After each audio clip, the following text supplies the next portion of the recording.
inuu noqdo maanta liqaageenu mowduucan ku saabsiisan mas-uuliyadda qofka muslimka ah diintiisa ka saaran. waxaynu wada ogsoonnahay basharka ilaahay abuurtay subxaanahu wa tacaala waxaa loo soo diray risaaladii ugu dambeysay oo loogu soo dhiibay nebiyullaahi muxamed calayhi salaatu wasalaam si dalaalka ama baadida ay ku sugan yihiin looga saaro. ilaahay subxaanahu wa tacaala nebigiisa wuxuu u soo diray inuu rasuul yahay, aakhirul ambiyaana uu yahay, waa nebi ka dambeeyaa jirin, ilaa yowmi alqiyaamana risaaladiisu ay noqonayso ta jiraysa. isagoo nebi moxamed maka jooga calayhi salaatu wasalaam oo aan xoolo wadan, oo aan askar wadan, oo aan dhaqaalo haysan, aan dowladnimo haysan, oo keliya ayaa ilaahay qur-aan ku soo dejiyey uu ku leeyahay qul yaa ayuha annaas innii rasuulu llaahi ilaykum jamiica. dadka waxaad ku tidhaahdaa baa ilaahay leeyay nebi maxamedow, innii rasuulu llaahi ilaykum jamiica. caalamka waxa ku nooloo dhanow rasuulkii ilaahay idiin soo diray baan ahay.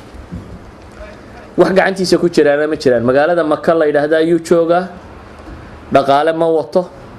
dowladnimo ma wato, askar ma wato,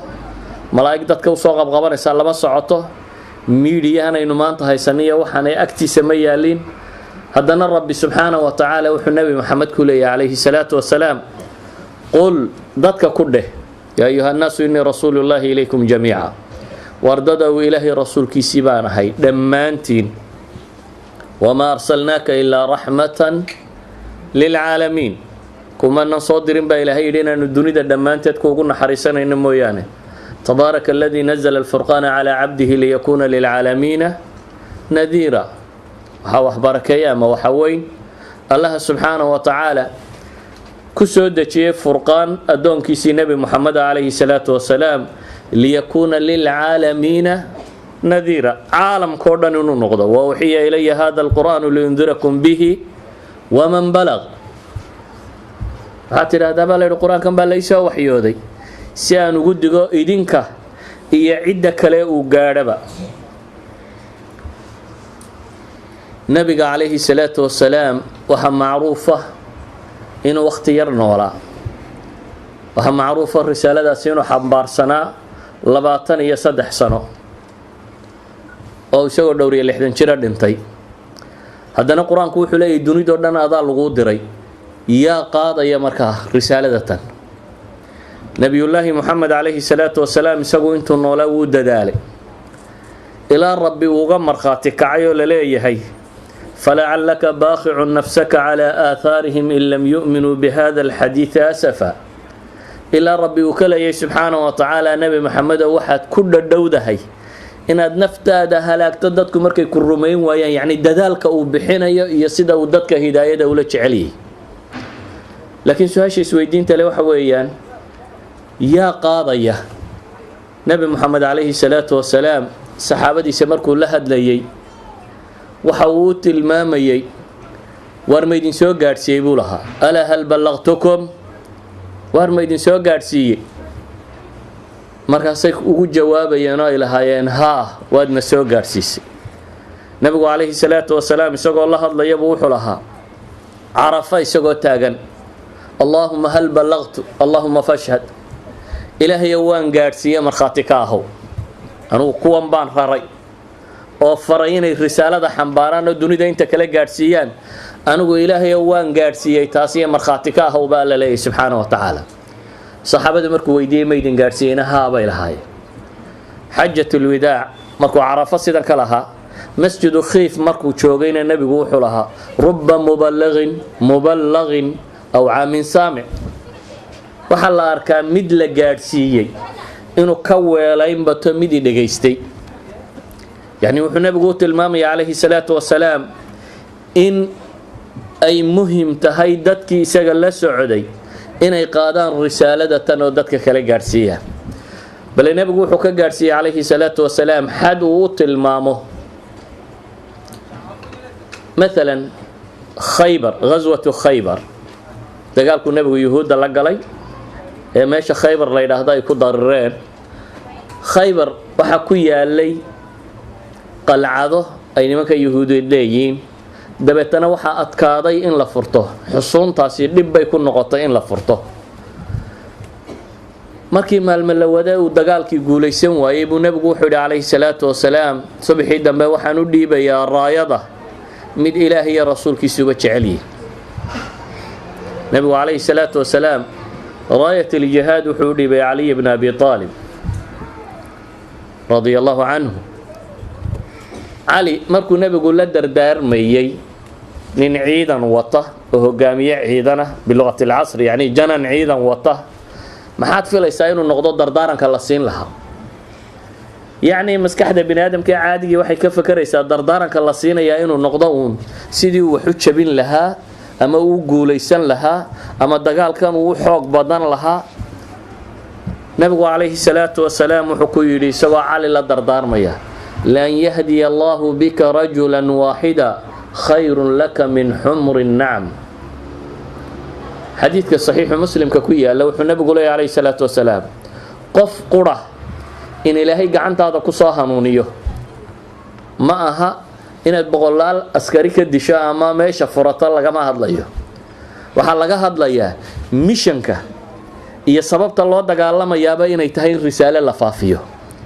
inaan qofka muslimkii marnaba ilaabin hadafka uu socday ugu weyn oo ah inuu risaalada tan xambaaro oo messagekii xagga alle ka yimi subxaana wa tacaala ee loogu talagalay bini aadamka dunida ku nool oo dhan inay mashkilaadkooda xallisho. dunida dhib baa ka taagan, dhib dagaal baa ka taagan, dhib dhaqaale ka taagan, dhib siyaasadeed baa ka taagan, dhib bulsheed baa ka taagan. dunidu mashaakil bay ciirciiraysaa. mashaakilkan xalkiisiina ilaahay baa samada ka soo diray. mushkilada dunidu la ciirciirayso rabbaa cirka wuxuu uga soo diray wixii lagu xalili lahaa. nabiyullaahi muxamedna waa loo soo dhiibay calayhi salaatu wasalaam. dabeetana nebi muxamedna saxaaba uu sii dhiibay, saxaabadiisiina wuxuu kula dardaarmayaa lan yahdiya allahu bika rajulan waaxida, in ilaahay qof qura kuu soo hanuuniyo oo gacantaada uu ku islaamo ayaa kaaga khayr badan buu nebigu leeyahy geela cascas. min xumri nacam jamcu xamraa, geela kiisa cascas. carab markaasi maalka valuega ugu qaalisan lihi wuxuu ahaa geelaasi, noloshooda ay ku salaysnayd. geel cascas inaad heshaan buu nebigu leeyahy calayhi salaatu wasalaam waxaa ka muhiimsan. walidaalika baa xataa dagaalada islaamiga markay gaalo iyo muslimiin isdilaysay waxaa awalan lalahaa dadka waxaad dooran siisaan islaamnimada marka hore u sheega. nabiyullaahi muxamed xadiidka bukhaari ku yaala wuxuu nebigu leeyahy calayhi salaatu wasalaam, bucistu ila annaasi kaafa, dadka dhammaantood baa la ii soo diray. nebi maxamedna waxaynu ognahay maka iyo madiina iyo hareeraheeda inaanu dhaafin. isagoo aan intaa dhaafin baa waxaa loo soo diray dunida dhammaanteed. dunida dhammaanteed waxaa loogu soo diray waxa weeyaan kuwa rumeeya. shaqada koowaadee laga rabaa inay tahay inay diintan xambaaraan oo dadka intooda kala gaadhsiiyaan. saxaabadii nebigu way xambaartay,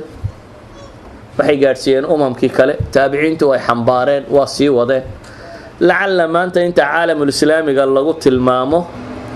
intiisa ugu badani waa intay saxaabadu diinta geysay iyo taabiciintii la socday. waxaa muhimkii markaa wuxuu yahay oo isweydiin mudan, futuuxaadkii islaamiga ama dhulkii badnaa ee ciidamada muslimiintii furteen waxaa ka muhiimsanaa ciidamadii culammada ahaa ee hoos socday ee diinta faafiyey. waddan waad furan kartaa, laakiin afkiisa iyo diintiisa askari ma bedelo. dunidan muslimkaa waxaa diintooda bedelee gaadhsiiyey waxay ahaayeen jaxaafil min alculamaa, dad culamo oo tiro badan oo saxaabo ah oo taabiciin ah ayaa dadka kan diinta soo gaadhsiiyey. maanta se masaladaasi waxaad moodaa qofka muslimka ahi inuu dareenkaasi ka lumay. maanta dunida bilyan iyo badh muslima ka badan baa dul saaran. afartii qofe kastee muslimee dunida, afartii qofe kastee bini aadamee dunida dul jooga halbaa muslima baa la leeyahy. haddaynu dareenkan qabnaa inaynu diinta xambaarro, qof iyo saddex xun baa inagu soo hagaagi lahaa dunida gebageedaba waliba inuu saddex islaamiyo dan aakara laguma rideen wax kalena laguma rideene sideeday muslim u noqon lahay haddii dareenku uu galo ummadda muslimka ah oo ah inay xambaaraan diinta tan oo ah wuxuu nebi moxamed baray calayhi salaatu wasalaam saxaabadiisii ah inay qaadaan oo diinta ummadda gaadhsiiyaan haddii dareenkaasi uu jiro waxay isweydiinta leh innagu inta imisaynu muslim ahayn saxaabadiisa diinta faafisay imisay muslim ahayd nebi moxamed calayhi salaatu wasalaam saxaabadu markay u yimaadaan الدكتور عبد الوهاب الطريري baa wuxuu tilmaamayaa العمل للدين قرين الانتماء إليه buu ahaa buu leeyahy diinta in loo shaqeeyo oo mas-uuliyaddaasi la dareemaa waxa ay ku xidhnayd inuu qofku islaamo uun yacni mujarad uu qofku yidhaahdo laa ilaaha ila allah muxamadun rasuulullah ayuu wuxuu fahmayey inay fuushay xil ah inuu diinta tan xambaaro dadka kala gaadhsiiyo wuxuu fahmayey inuu nebi moxamed wakiil ka yahay calayhi salaatu wasalaam ama uu safiir ka yahay wuxuu fahmayey xilkaasi intuu qaado inuu bashariyada inteeda kale u gudbiyo basharku inta badan tusaalayaashu wax ku fahmaan tusaalayaal kooban bixiyo magaalada maka waxaa ku talagalay inuu iska soo cimraysto casriiljaahiliya waa la cimraysan jiray waayo xajka iyo cimrada iyo waa diintii nebi ibraahim ka tegey nin la yidhahdo tufayl ibnu camar iddawsi tufayl ibnu camar qabiilka dawsa la yidhahdo ka dhashay oo yaman iyo xaggan degi jiray tufayl ibnu camar wuxuu ahaa nin gabyaa ah oo xakiima oo oday u ah tolkii marka markuu ku soo socday ayaa dacaayadii badnayd ee maka ka soo baxaysay ayaa raadaysay reer maki dacaayad iclaan caalamiya bay bixiyeen oo ah magaalada in nin waalani joogo ama uu joogo magaalada nin wax sixra oo afka hadduu kula gaadho adag iyo reerkaaga waa kala tegaysaa dabeetana waxaan sidhi buu yidhi ninkaa warkiisa haba dhegaysanine dhagaaba kasii furayso cod buu goosto labada dhagood buu sii furaystay iyadoo dhagui furaysay imaan soo galay buu leeyahy magaalada maka kadibna waxaan sidhi buu yidhi war nin weynoo caqli loo garaad labaa tahaye waxa san iyo waxa xunna waad kala garanaysaaye maad furta iska saartid oo hadduu ninkani wax wanaagsan sheegana waad arki wax xun hadduu sheegana waad arkiye furtaan iska bixiyey buu yidhi dabeetana nebigu u yimi calayhi salaatu wasalaam nebigu diintuu soo bandhigay wuu islaamay tufayl ibnu camar markuu islaamay wuxuu leeya ilaahay rasuulkiisiiyo haddaba idir hadduu islaamay laakiin wuxuu dareemay in isna mas-uuliyadi fuushay hadda oo uu yahay shaqada tan inuu qeybtiisa qabto cilmi intuu dhigtay dee maanta iyo shalay buu la joogay intan buu joogay laakiin wuxuu dareensan yahay mabda'ani inuu yahay mabda' loogu talagalay dunidoo dhan diinta tani wuxuu dareensan yahay inuu isna xilkaa xambaaro oo dadkii ka dambeeyey u gaadhsiiyo tolkiibuu dib ugu noqday dabeetana diintiibuu isna u soo bandhiga waa laga dhegaysan waayey wuu ku waday waa laga akhrisan waayey markii laga akhrisan waayey isma odhanin waar kuwani waa duul habaar qabayaale haddaba dantaada iska raaco dee adigu u sheegtay iyagaa diiday ee weli wuxuu tijaabinayaa mas-uuliyadii inay saaran tahay dabeetana nebi maxamed buu kusoo noqday calayhi salaatu wasalaam markuu u yimi wuxuu yidhi ilaahay rasuulkiisiiyow daws way diideen ee waxaan kaa codsanayaa kaa baryayaa inaad habaarto ilaahay aad weydiisan nimankaa reer daws inuu inkaar ku rido balaayo ku dhacdo nabigu calayhi salaatu wasalaam gacmuhu taagay markaa innagu waxaynu kobocnay xilli ducada ugu badan aynu maqalla ay tahay ilaahay uu yuhuudiya kristanka iyo gaalada halaag laakiin nebi maxamed calayhi salaatu wasalaam markuu gacmaha taagay wuxuu ka bilaabay allaahumma hdi dawsan xadiidka bukhaari ku yaalla ilaahay ow reer daws soo hanuuni maalinna ma tidhaahdeen ilaahay ingiriiskan hanuuni qof muslima ku ducaysay miyaa leedii ilaahu kuwan diinta ku dar qof yidhi nebi maxamed calayhi salaatu wasalaam intuu gacmaha cirka u taagay ayuu wuxuu leeyahay allaahumma hdi dawsan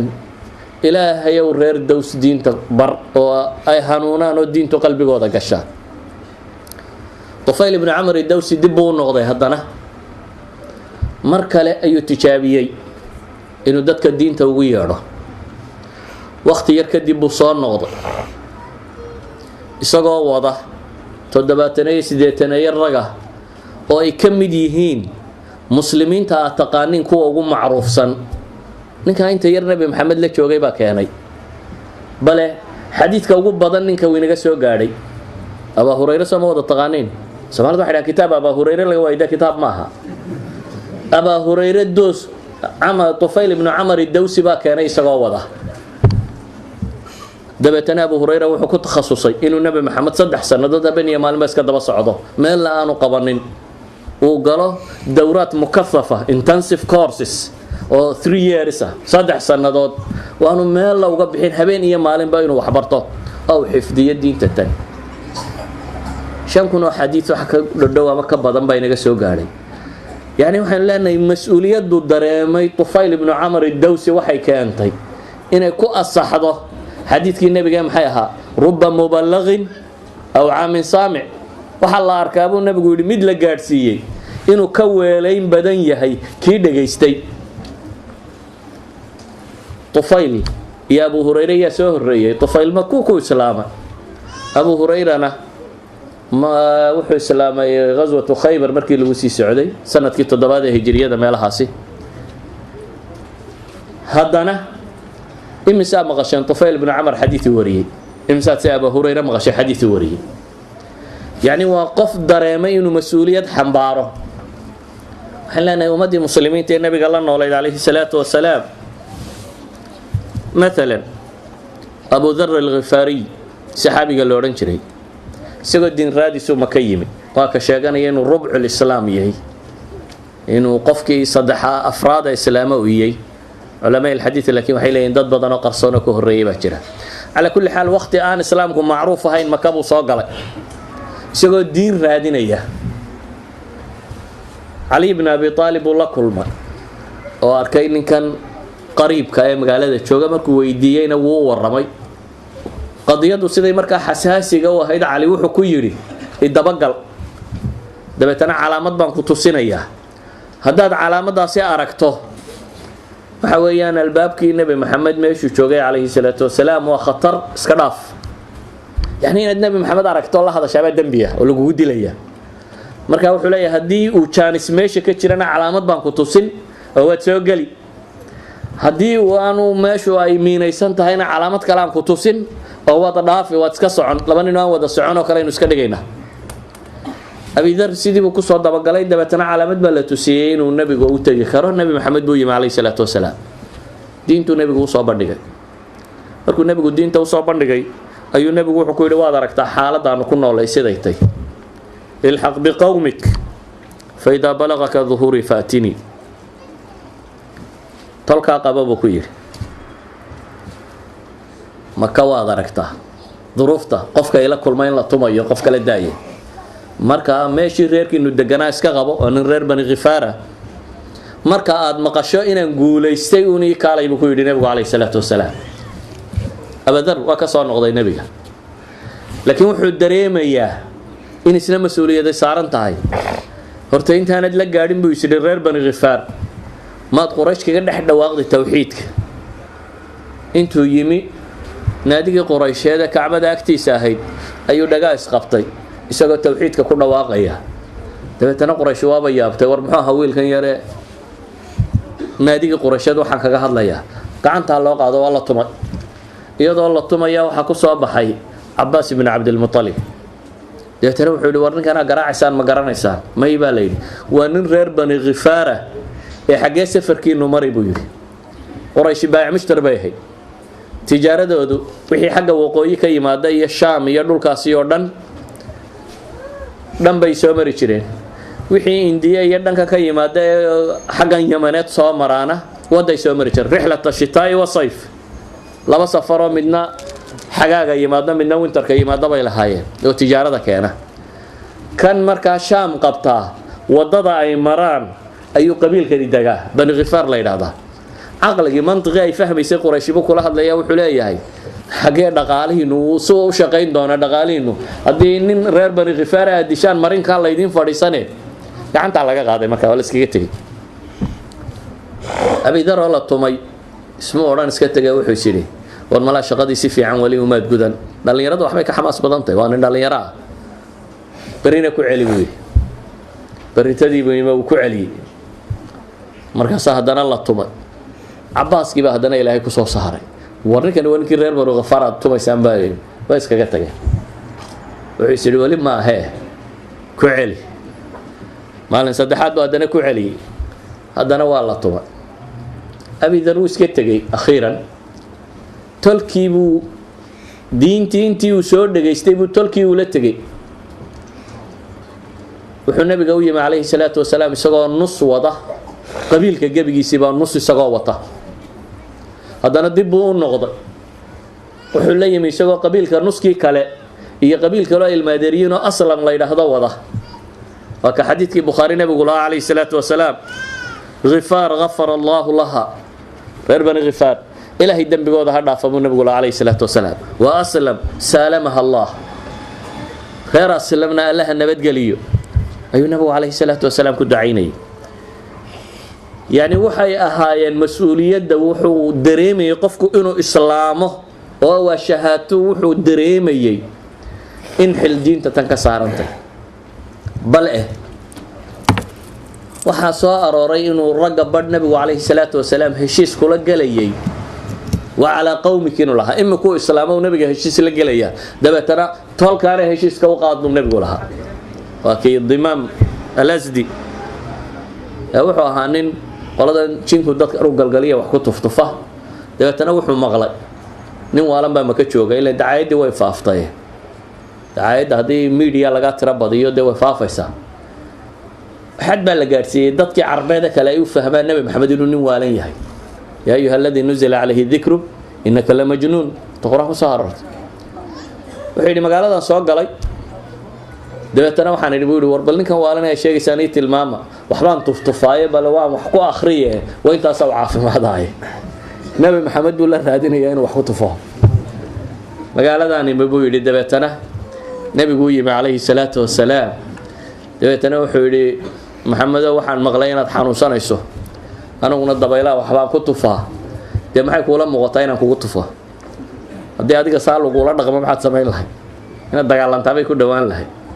لكن النبي عليه الصلاة والسلام مسؤولية بحمار سنة إنه دتك الدين تجارسيه ولذلك بوح بلاوي إن الحمد لله نحمده ونستعينه ونعوذ بالله من شرور أنفسنا بوح بلاوي خطة الحاجة تقانيه هو دقيستي ضمام الأزدي تنوحوا أعدها علي يقول علي مركله مركز النبي يقول علي تنوحوا يقول أعدها علي مركله كعلي قاسوا مرصدحات كعلي لبا وحبا علماء دويت الماما هدين ولا نقول الله أو وحخريه أتري هذا كعلي ما حد كفليسه لأنه ده ملك هلك بحصوا معه إلا وندا وخسره نولا ندور أخريه ضلضلات هذا بالكسر علي وحياتي وما بدنا إنه ده كعلي كره هذا ترى هذا كسر علي وأمرك على بعضه وركن أو شيء ما هو ور ويقاني بنيك كاني وركي كاهن كإياه شعرضة إياه قبيق إياه وحماها وهو التوحيد يا إلهي ما هد نقيسك والرمية لا تنوي إسلامي نبي هشيس بقول لك على بيعة حديث صحيح مسلم كوي عليه بيعة ده وحنا نبي بقول لك على وعلى قومك كلي ما هي هذيك إياه قوم كابا وحنتنو قد شيء داونين إنه فهمنا هالمسألة maxaa dhacay ee saxaabadu dunidan aynu maanta ku noolahay ee muslimku degan yahay diinta u gaarsiiyeen waxay u gaarsiiyeen baan leenahay kow mas'uuliyad bay dareemayeen ka saaran kalimatu tawxiid marka uu ku dhawaaqo ma saxaabadii insiga ahayd oo qura ma xataa waa kuwii jinka ahaa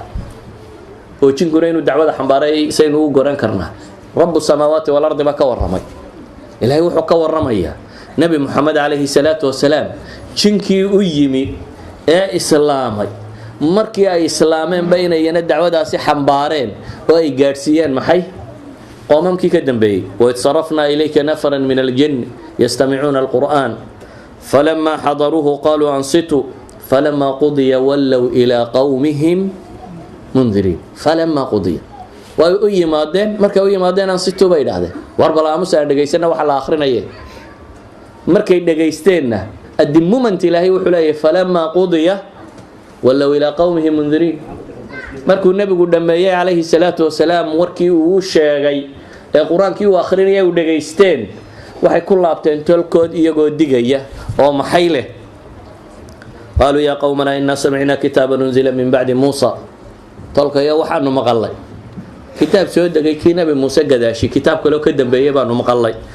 oo ku yeedhaya wixii nabi muuse uu wadayna sheegaya xaqana dadka ku hanuuninaya iyo jidka toosan ilaahay ka yidhahda yaa qowman ajiibuu daaciya allah waaminuu bih tolkayow rumeeye yani waxaynu leenahay waxaa astaan ahayd mujarad qofku inuu ashahaato mujarad inuu tawxiidka qiraa inuu dareemayay mas-uuliyad inay ka saarantahay diintan inuu xambaaro qur-aanku wuxuu ina barayaa mas-uuliyaddani waqti intee leeg bay saaray wuxuu ina barayaa ambiyadu qaabkay u xambaareen inay ahayd inay shaqadan ahayd shaqo intay nool yihiin oo dhan wadiifat alcumr inay ahayd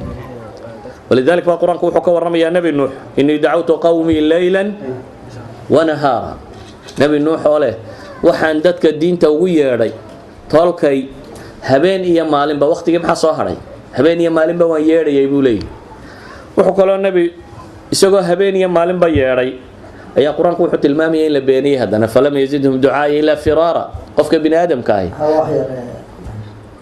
wax yar dadku waxaa la yidhi space ma jiro marka waxaa la doonayaa xoogay horay inaan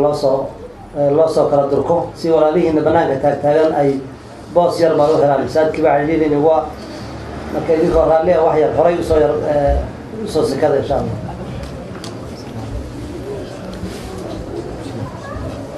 qofka bini aadamkii haddii warkiisa la aqbalo nashiid buu noqdaa activity kasii qaadaa markaad dad u yeedhee wax sheegtee lagu aqbalo waxaad noqonaysaa qof nashiid ah laakiin haddii lagu dhagooleeyo cidiba ku aqbali weydo bini aadamka waxaa lagu yaqaanaa inuu inta badan maxay inuu niyad jabo nebi nuux wuxuu leeyahay habeen iyo maalinba waxbaan sheegayay haddana wax sheegaygii wuxuu keensadun in layga sii cararo iyadoo sidaa looga sii cararayay ayaa qur-aanku wuxuu tilmaamayaa inuu isku dayay usluub kasta oo bini aadam uu adeegsado oo wax loo sheego uma innii dacawtuhum jihaaran uma innii aclantu lahum wa asrartu lahum israara ilaahay buu leey kor iyo hoos iyo faqid iyo nooc walba oo bini aadam wax loogu sheego waan isku dayay buu leeyahay inaan wax ugu sheego muddadu intay leekay qur-aanku wuxuu tilmaamayaa 1000 sanatin ilaa 50 caama shaqadaasi ah inuu maalin iyo habeenba waday usluub kasta oo wax loo sheegay inuu wax u sheegayay muddada uu waday time periodku warkaasi waday waxa weeyaan maxay 950 sannadood uma sidaa waday buu leeyahay inagu imisa inuu muslim ahay imisaad se dad diin ugu yaadhay weli ma dareentay inaad muslim tahay inay xil ku saarayso inaad dadka diinta ugu yeedho mise waxaad salaaydaa fulaan baa magaalada jooga iyo sheekh cilaan wadaadaa jooga ama kan baa jooga dadkan hore waxaasi ma yaqoonin waxay yaqaaneen inay islaamaan walidaalika baa qur-aanku wuxuu inoo tilmaamayaa ambiyadu dadka diinta waxay ugu yeedhayeen duruufta nololeed kasta ee lagu nooliyay qur-aanku wuxuu ka warramayaa nebi maxbuus ah oo xabsi ku jira oo haddana isagoo la dulmiyey oo madluuma oo maxbuusa oo aan wadankiisii joogin oo meel aan laga garanayn jooga haddana inaanu marnaba hilmaamin oo ilaabin mas-uuliyada inay dadka ka saaran tahay inuu diinta gaarsiiyo wadakhala macahu sijna fatayaan qur-aanku wuxuu tilmaamayaa nebiyullaahi yuusuf laba wiil baa xabsiga la galay qaala axaduhuma innii araanii acsiru khamra midkood labadii wiil wuxuu yidhi waxaa la iskay tusiyey riye yacni waxaan ku arkay isla anigii oo khamri casiraya ama khamri qooshaya ama majuujinaya ama wada ayaan arkay buu leeyahy kii labaadna wuxuu leeyahy iyadoo waxaa la iskay tusiyey iyadoo aan madaxa ku sido khubus kimis roodhi jabati waxaa anigoo madaxa ku sida oo shimbira ka dul cunayaan nabi'na bitaawiili innaa naraaka min almuxsiniin sharaxeeda nooga waran bay leeyihin noo fasir waxaanu ku arkaynaa dadka wanaagsan inaad ka mid tahay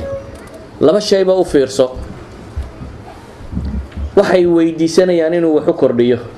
laakiin maxay u weydiisanayaan isagoo maxbuusa oo boqorku soo xidhay oo aan qabiilkan ka dhalan oo waxba la wadaagin oo wadankiisii joogin waxay u weydiisanayaan waxay leeyihiin qof muxsina baad waa qofka muslimka dhaqanka lagu yaqaan qofka muslimka ahi waa samajiri waa muxsin waa qof wanaaga ka shaqeeya xataa quraanku wuxuu inooga warramayaa nabi yuusuf boqorkii soo xidhaya gaalka ahaa markay u baahdeen aqoontiisii inuu ku caawiyey nabi yuusuf xabsiga ku jira waa kii boqorku riyooday riyadii wax fasiray la waayay markii loo yimi muu odhanin war naga taga idinkeena xidhay xabsaabaan idinku jirnaa maxaa riyadiina daba dhigay kuma odhanin wuu fasiray wuu sheegay bale wuxuu u dejiyay uga warramay khito 15 sanadood oo dhaqaalaha wadanka lagu badbaadinayo gaal iyo muslima dhaqaalaha wadankan way boqorkan xukumo qaabkii loo badbaadin lahaa uga warramay idan muxsin buu ahaa nabi yuusuf jaaniska markuu helay muxuu sameeyay qala la yaatikuma ta'amun turzaqan illa nabatukuma bitawili wuxuu leeyahay awalan wuxuu tarkiizinaya oo si fiican u raba inuu uga dhaadhiciyo inay meeshii ku habooneed su'aasha in la weydiiyay inay yimaadeen wax raashineedeen ma imanayaan buu yiri ilaa iyo waan idin sheegayaa ta'wiilkiisa waliba wuxuu leeyahay dalikuma mimma 'allamani rabbi arrinka kani wuxuu kamid yahay waxyaabaha rabbiga i baray dabeetana intaanu fasirin ayuu wuxuu ka warramay muhiimadii uu u noolaa oo ah dadka inuu tawxiidka gaarsiiyo inni taraktu millata qawmin la yu'minuna billahi wa hum bil akhirati kafirun wuxuu bilaabay intaan waxba fasirin jaaniska yare loo baahday ayuu rabaa inuu dacwadiisa dhiibto waxaan ka imi buu yiri duul aan ilaahay ya aakhiratu rumaysnayn wattabactu millata aba ibrahim waxaan raacay milladii iyo diintii abayaasha iyo nabi ibrahim iyo isxaaq iyo yacquub ay haysteen وانا إلهي سبحانه وتعالى وحنقوق الله دايستي واه إننا إلهي عدنا بوشرك يلين كدبوا يقى هدنا السؤال ويديني وحلي يا صاحبي السجن أأرباب متفرقون خير أم الله الواحد القهار ورلبدا محبوسة وبولي من ربي بدن إلا عابد أبا خير بدن مساء الله كليدا سبحانه وتعالى مركزوا هدنا وحوط المامي وحي عابد الشريرين الباطل ما تعبدون من دونه إلا أسماء سميتموها أنتم وآباؤكم kadib wixii uu noolaa oo ah inuu diinta dadka gaarsiiyay markuu shaqada gutay ayuu wuxuu uga jawaabay su'aashoodii ya saaxiibay sajn markaas uu sheegay in midkoodna ama axadukuma fayasqi rabbahu khamra wa amma al-aakharu fayuslab markaas uu ka jawaabay su'aashii maxaan uga dan leeyahay inaynu dareenno inagoo xor ah oo dhaqaalaha haysana oo xalba haysana oo awoodna inaynu dadka diin u sheegno ayuunba afka layna xidhay oo inaan rumaysnayn inaad mas'uuliyadani ku saarantay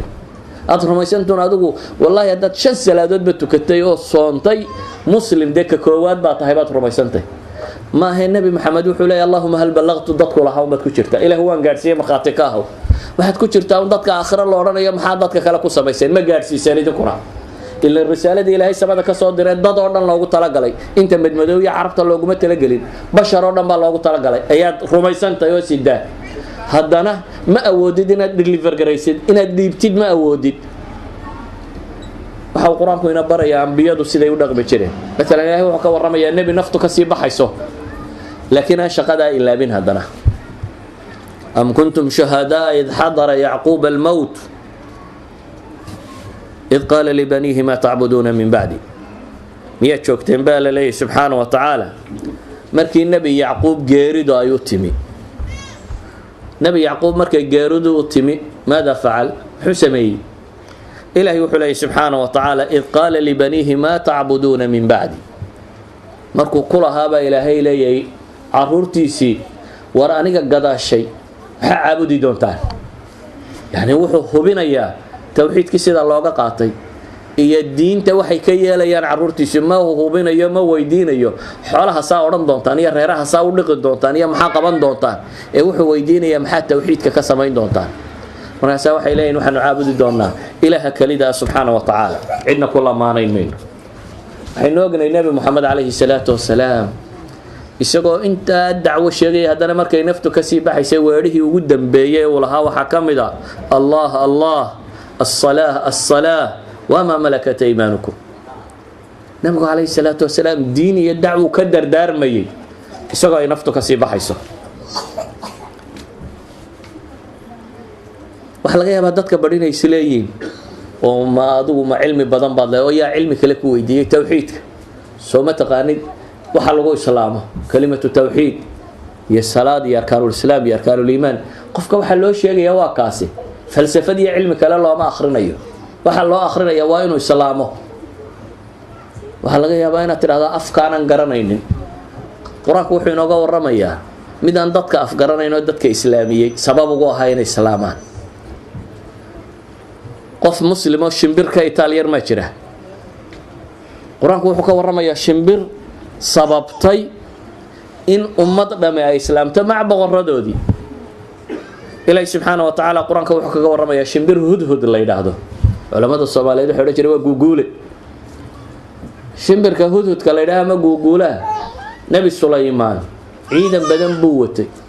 afaf badanna wuu yaqaanay maalin maalma kamid oo ciidankiisii xaadiriyay buu wuxuu waayay guuguule kamid ahaa ciidankiisii dabeetana wuxuu yiri guuguulahaasi ama cudurdaar buu la iman haddii kale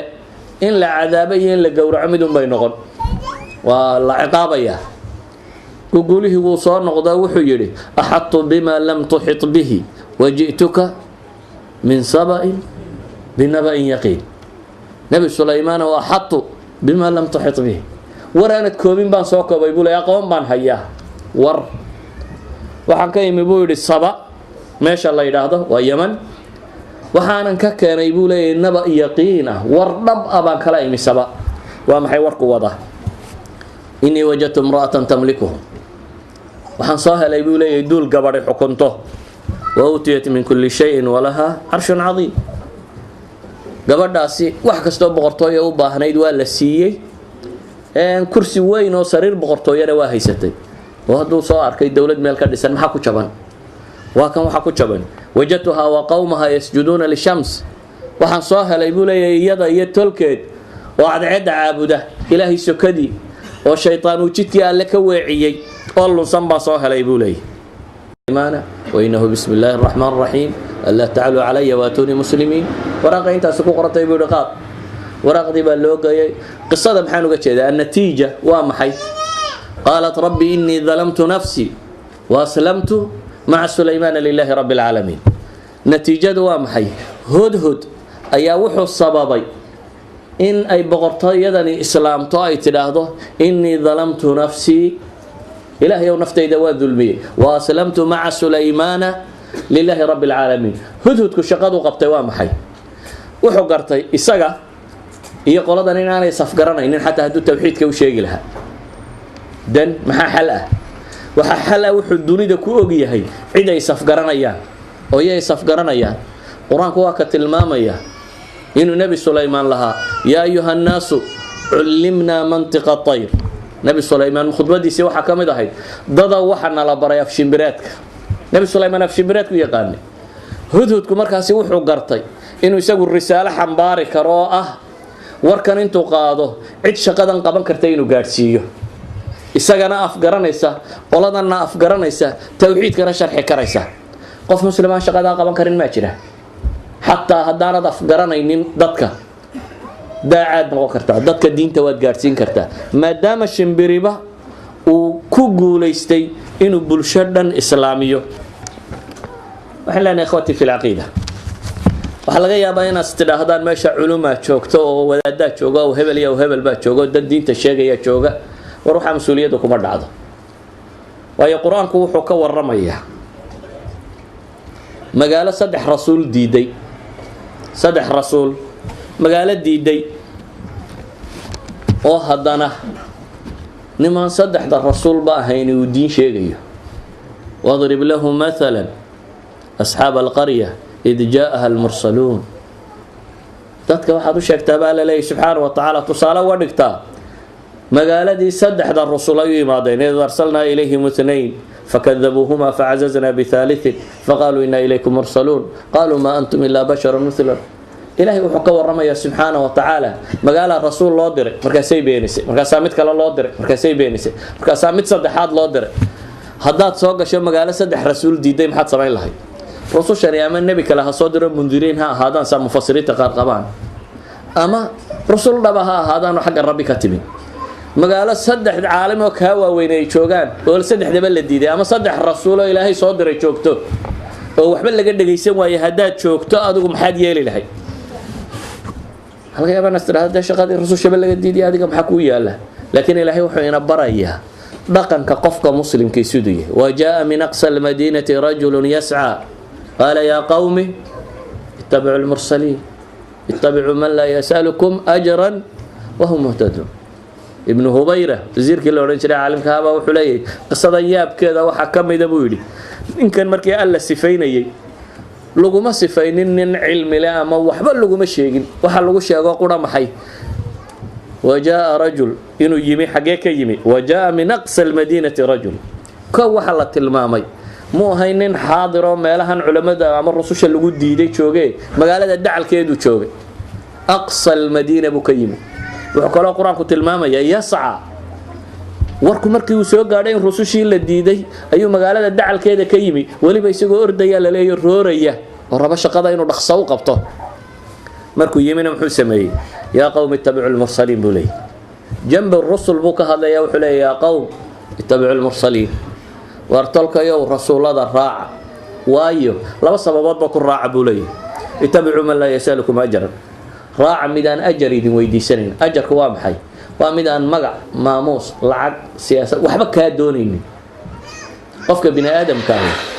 hadduu dareemo inaad dantiisa ku kacsanayso inta badan wax ma aqbalo waayo waxaanaad sheegayso gadaasheeda wuxuu ka akhrinayaa wax kale oo ku qoran oo ayna danahaaga adigu dee wadato in adigu business kuugu jiro ayuu dareemaya laakiin quraanku markuu rususha ka warramay fi suurati shu'ara nabi kasta slogan iska anbiyadu sideen ubudullaha ma lakum min ilahin ghayru ba kamida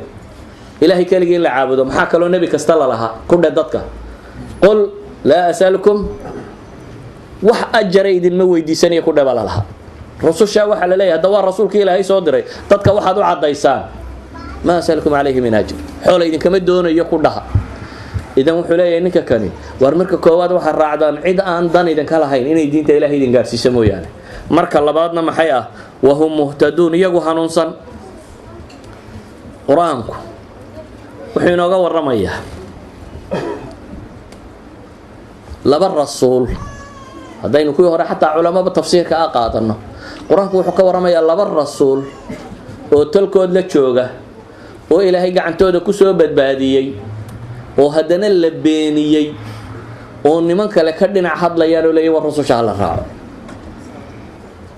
إلهي قرآن كوحكت الماما قال رجلان من الذين يخافون أنعم الله عليهما نبي موسى هي نبي الله هارون غير بنو إسرائيل بالله صادره غير بنو إسرائيل دلي إيو الدونسي بيكا صاره إلهي سبحانه وتعالى بضبوك لتشيحي فرعون يكوح دي بالله هلاقي لكن وهلكو قبل أما جهادكم أول جهاد لفراقهم كم بيهايه waxa lagu yiri soo ma arkaysaan in ilaahay inta soo halaagay idinka hadaba waxa idin saaran in jihaatantaan oo bayt al-maqdis gashaan oo jawaabirada ku jira ka saartaan udkhulu al-ard al-muqaddasah allati kataba Allah lakum dhulka alla idin qoray baa la yiri gala waxay yiraahdeen anagu galimayna hadii ay ka baxaan baanu galayna markii lagu adkeeyna waxay yiraahdeen adiga iyo rabbiga dagaalama adiga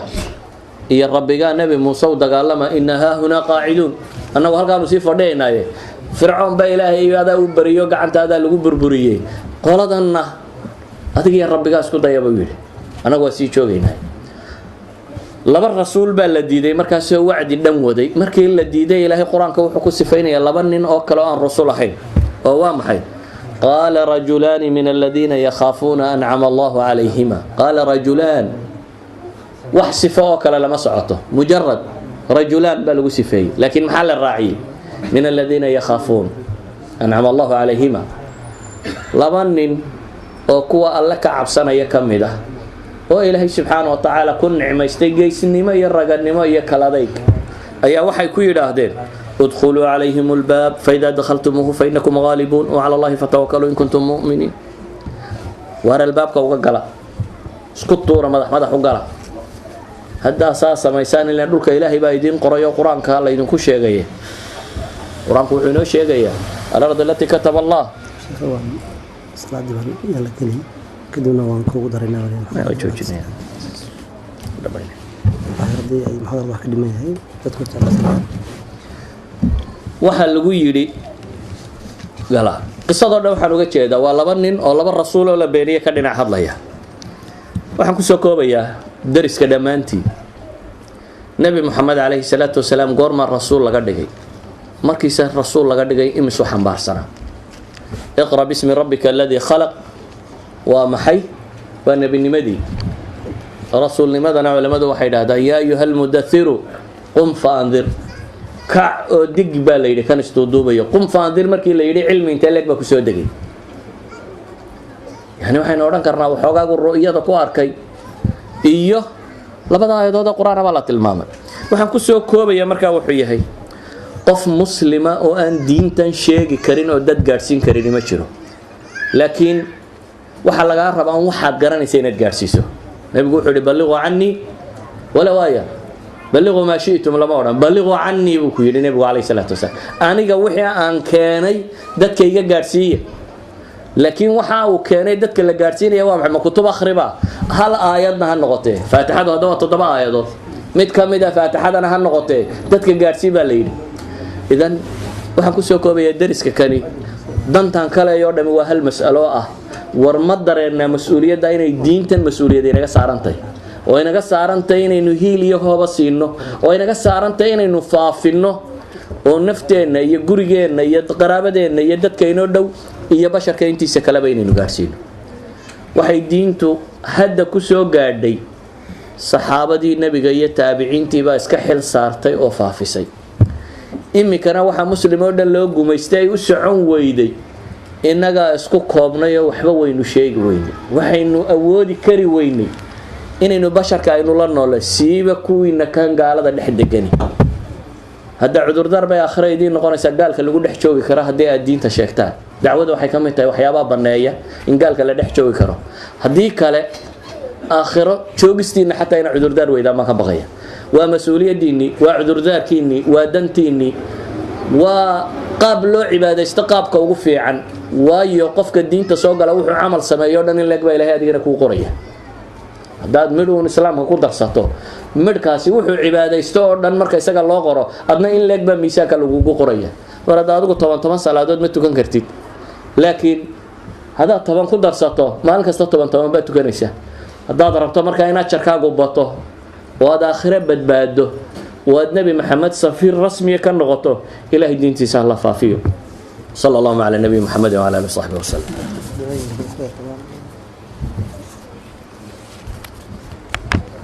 ugu horeyn waxaan jeclahay inaan idin xasuusiyo albaabada ilaahay waa fur